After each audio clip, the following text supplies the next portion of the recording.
So, because we got caught on the wall, we weren't in a good position in order to get the last 2 shots off that we needed. So we couldn't kill him before he moved, and we couldn't quite get him as he was chasing us.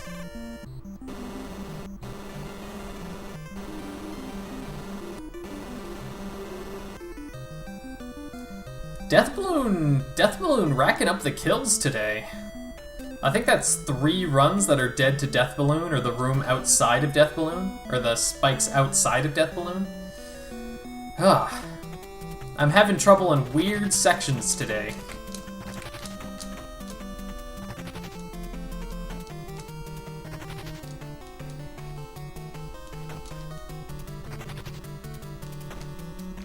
Sticky feet. There we go. So that last jump is ideally what you want. A perfect vertical jump. You don't even see Firebrand turn around. He just goes straight up in the air. Unfortunately, if you don't time it perfectly, or if you're just slightly off, and sometimes the game just eats your input, you end up with what I like to call sticky feet, which you push the button expecting to jump, but the button press doesn't register, and you just sit on the wall. It's not exactly, it's a time loss only in the fact that one of your inputs didn't go through, so it's not too bad, but it definitely it can seem pretty bad in the moment.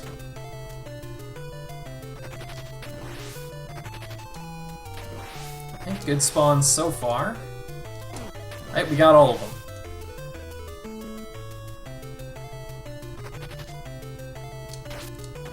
2, 3. There we go. So that's what that looks like when you only have 1 health. Very, very precise. And we're on good pace.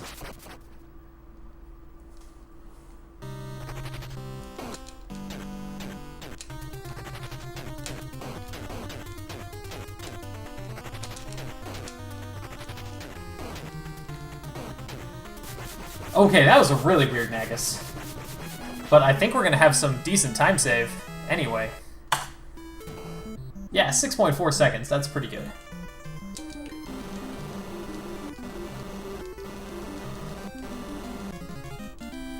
Bum-ba-da.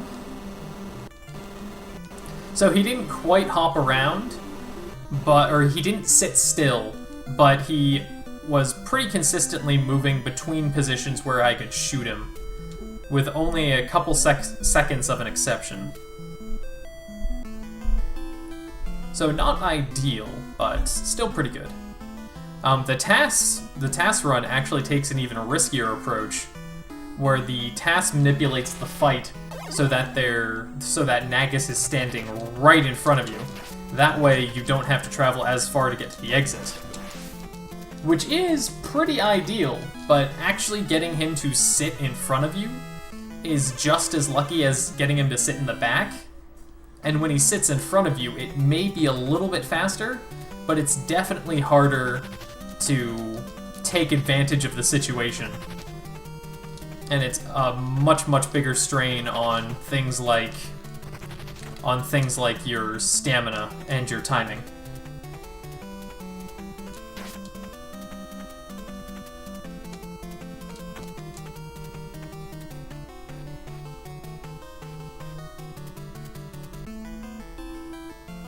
Picking up our password again. Oh, whoops. Boop.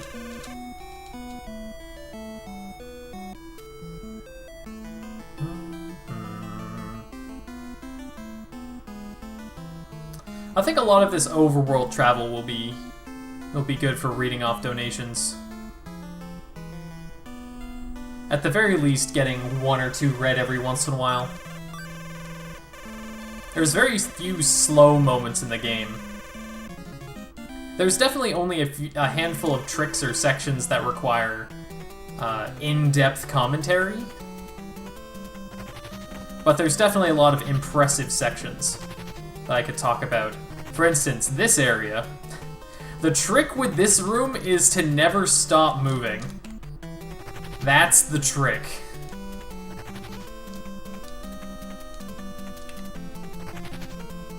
Because with how they spawn and when they spawn, ideally, if you just run on top of them and then just jump for it, they'll spawn on the other side and catch you.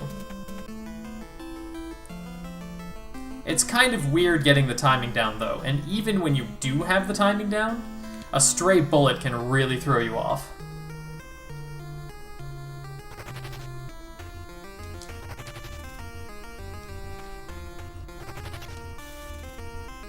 Those two jumps, I think, took me the longest to get during my casual run of this game when I was figuring it out. Uh-oh. Uh-oh. Uh-oh! Okay, we're good. Crisis averted. Perfect. So that's what I was talking about earlier, where you can just walk between those two. Uh-oh. Another really bad Cyclops bug. And the hitbox on those things is huge, so even if it looks like you're going to go around them, it's best to jump around them.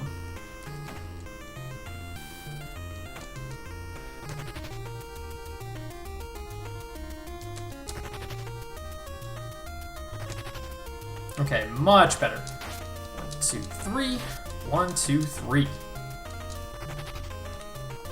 So that's how that damage boost is supposed to go. 401. Okay, this is really good pace. We should save time here.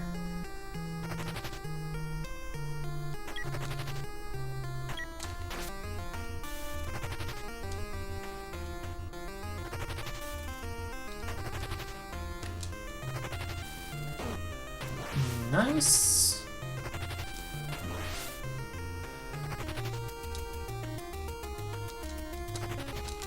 Okay, there go the tight jumps.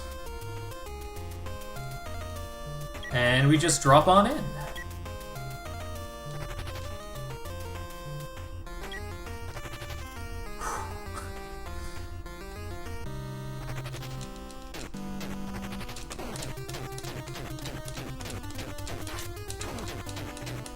There we go! That's the perfect fight that I was looking for.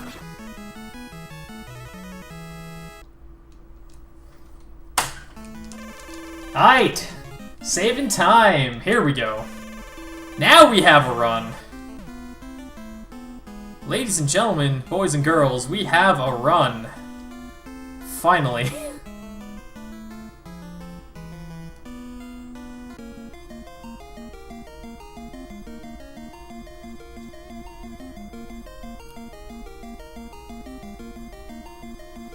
So here we're going to talk to our good old friend Majora. He was a character in Gargoyle's Quest 1, who served a similar role. We need to go to the jungle to make the Candle of Darkness, so that we PB train, woo woo! So we can make the Candle of Darkness, so that he could tell us all about the Red Gargoyles, and how they're destined to save the world against the evil King Brager. And here, Majora's giving us our next wing upgrade, the Wings of the Fallen Angel, which are desperately needed in order to get over the next gap. In fact, this guy doesn't even let you cross unless you have the Wings of the Fallen Angel. But this is by far one of the tightest jumps in the game. The first two jumps in the jungle and this jump are easily the hardest jumps in the game. Just a lot of precision is required for all of them. And there's almost no wiggle room at all.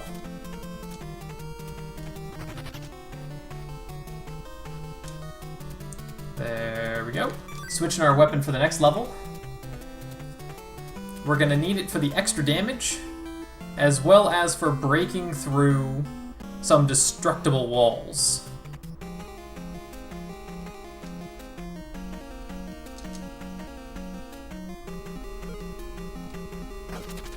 I dropped a little early, so oh boy. There we go. Shooting through the wall. No ghost spawn, that's good. Those ghosts have a random chance of... that's bad.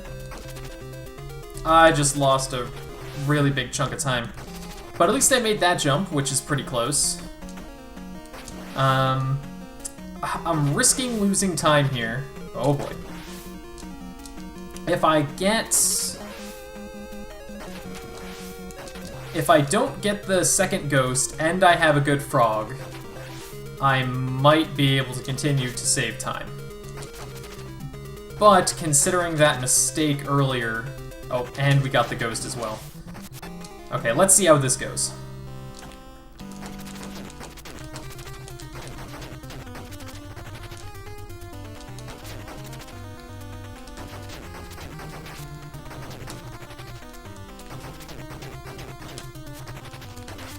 No, no, no, no, no! Okay.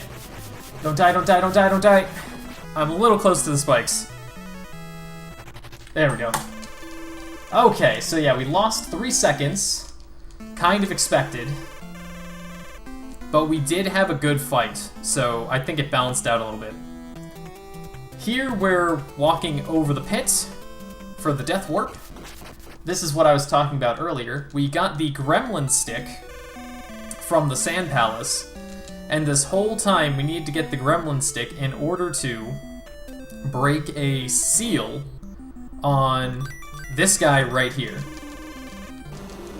So we use the gremlin stick, making sure not to accidentally talk to him. You don't want to talk to him, you want to use the gremlin stick on him.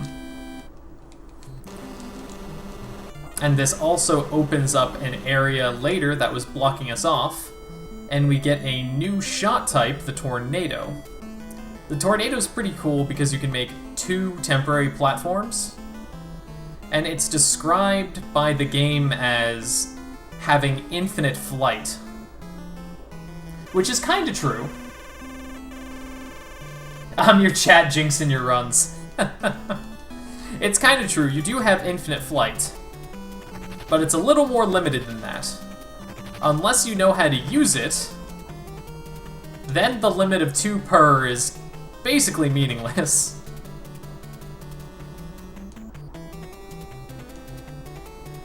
As long as you jump far enough away, it's pretty easy to have, not exactly more than 2, but to make it feel like you have more than 2. And essentially jump forever. The next level will really show that off. Here, the king's gonna ask us if we want to go all the way back to the beginning of the game. We want to say no. And now this fight's all about very precise positioning.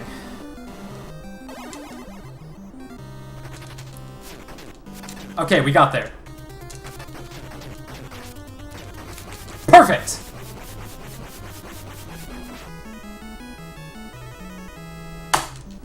Hey, we saved time! So that gold's actually really, really solid.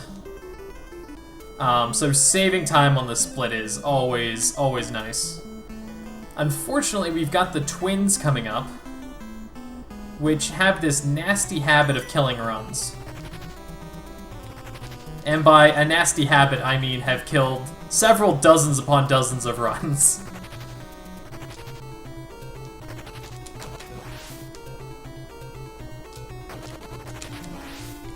Okay, there we go.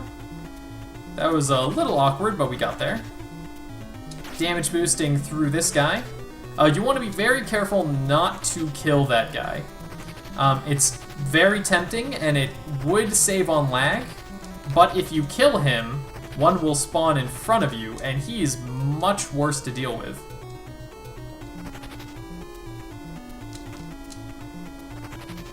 We accidentally messed up that jump earlier, so we had to take the middle road for a little bit. The middle road is a lot worse, because every time you see one of those armadillos, and they jump into the air, it lags a lot.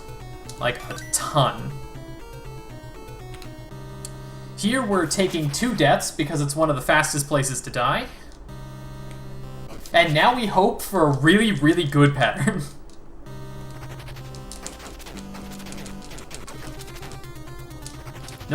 Bad pattern.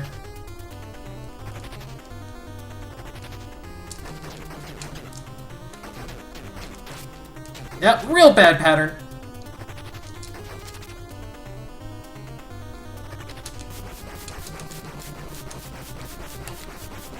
Don't charge me!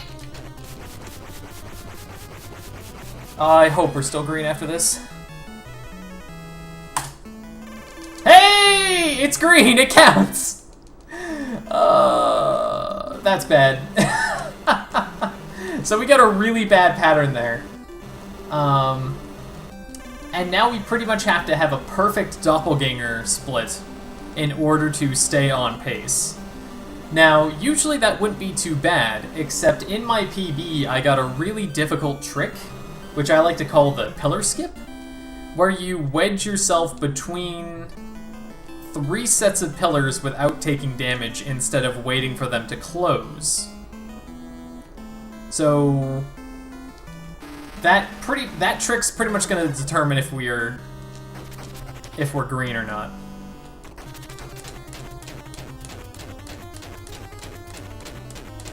This guy's the easiest boss in the game. So that's pretty straightforward.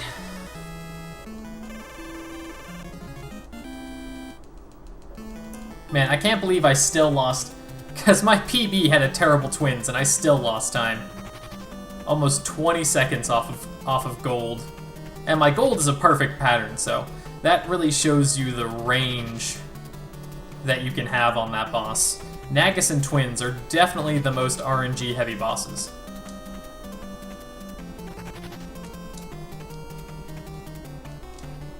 Ooh, almost got nailed by that guy.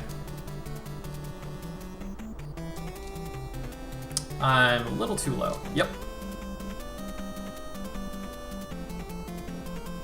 Okay, and now you want to remember to go up twice. That's 1, that's 2. And here's the mirror level.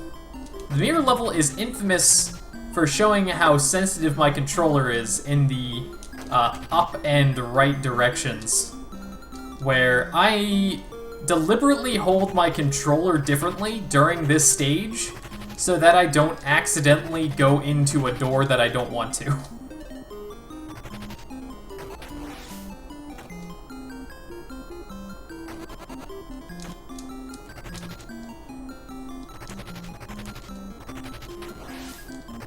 There we go.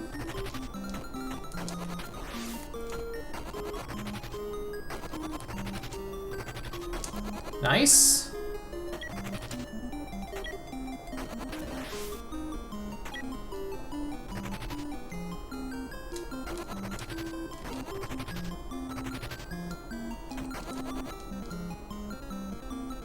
Okay, pillar skip's coming up, so let's see if we get it. Hopefully we do, but we'll see. It's very finicky. Oh, we're in there! Yeah, a little low on that one, but that's fine. No, what are you doing? Shoot, that was bad. I was a little overeager and I switched my weapon too early. Let's see, if we have a good doppelganger, we might actually save time. Uh-oh.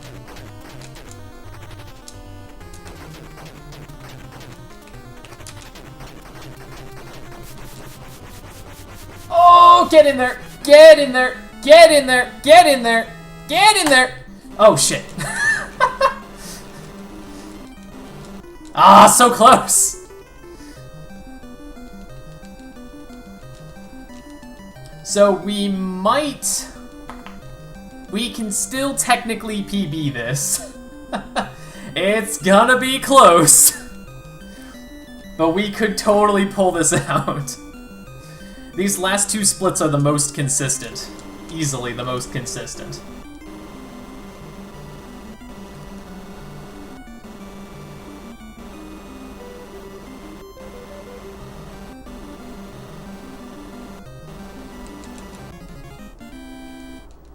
Also, the 1/4 of a second gold there.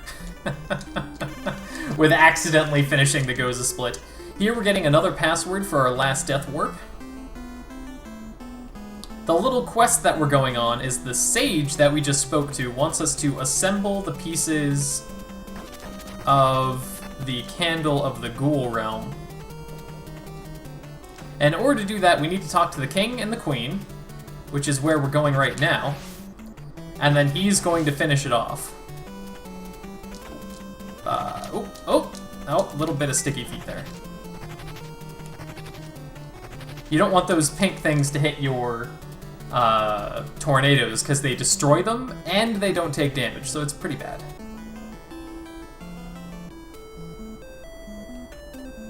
Alright, here we're talking to King Rushafell.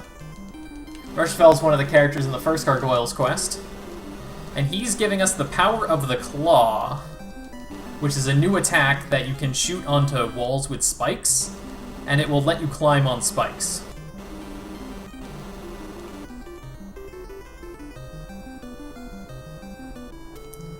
The Queen gives us the Wings of the Hippogriff, and it is our strongest wing upgrade that isn't just infinite wing stamina.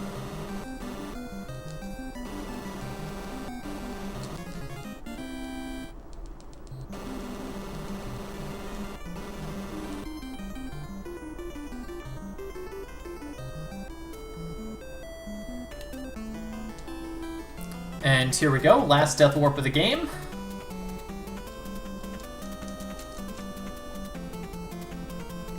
Oh, whoops.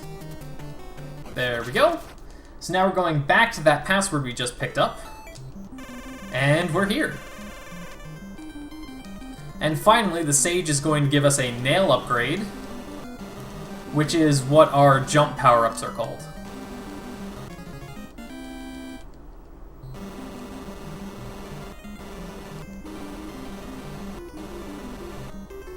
And now we head off to kill Goza.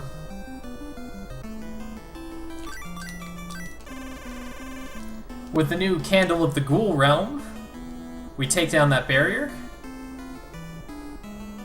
And now we're gonna go kill a guy.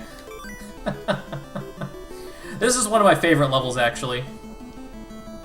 I don't know what about it. I think it might be partially the music and partially the variety.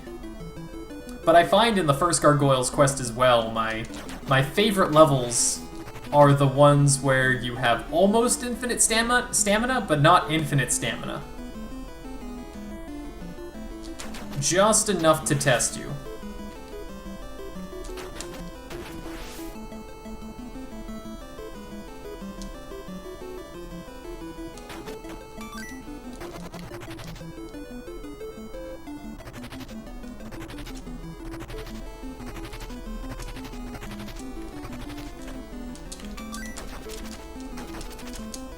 Okay, not bad. Ooh, okay, we got a little too far ahead, so this guy spawned in front of us. But he's actually not too hard to deal with. Here we're gonna take some damage to cling to a wall, and then use the tornado to go up. Switch back to the Brick Breaker. Switch to our Claw, and now we're gonna go kill Goza.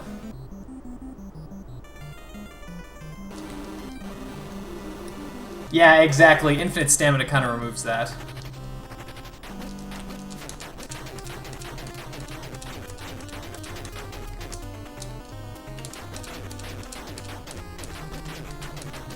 Whew. Okay, cut that a little close. Alright, we're still on pace. We got the time save. Now we just need to follow through.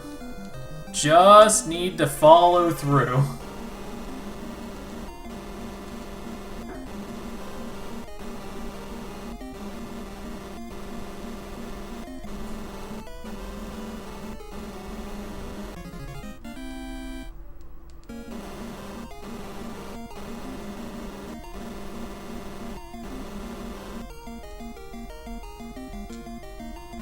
Whoops.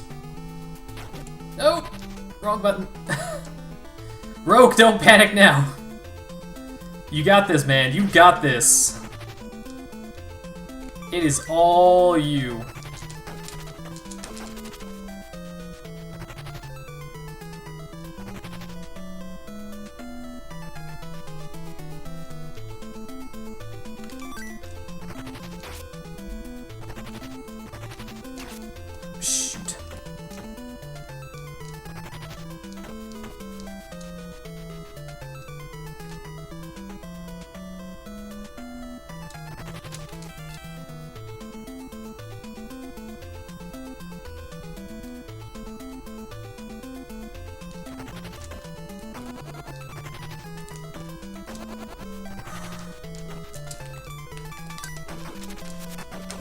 Oh, I was too high. That's a bummer.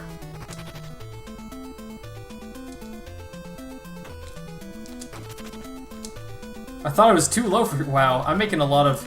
Okay, just calm down. You got this. You got this. You got this.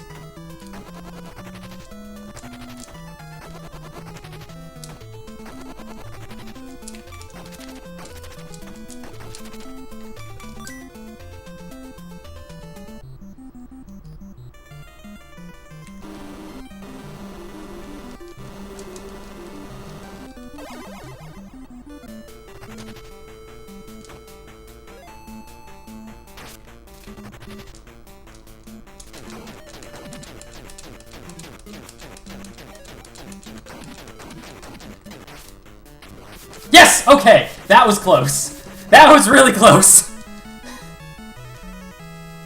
I was one hit away from choking there.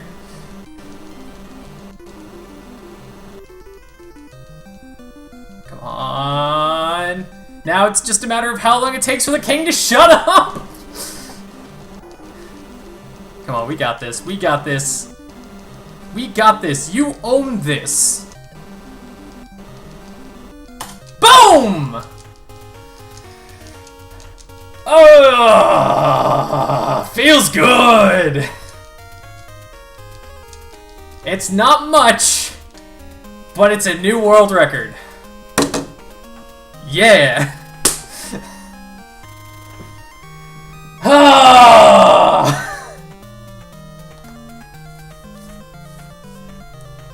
GG! 2 seconds time save! 2 seconds!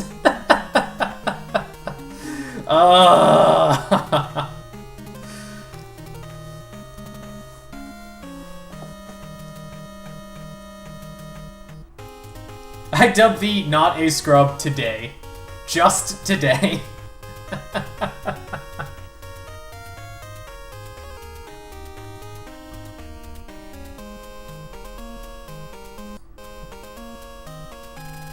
Now do it again without bad guardians, yeah. Yeah, this run was pretty good. Well, it was alright. So, Nagus was decent. We're not going to have the advantage of being able to gauge everything off of a green Nagus now, so that's going to be a little bit of a problem, but I don't see it being too bad in terms of, like, mindset. Death Balloon was also pretty good. It's going to be even harder to save time on Death Balloon now.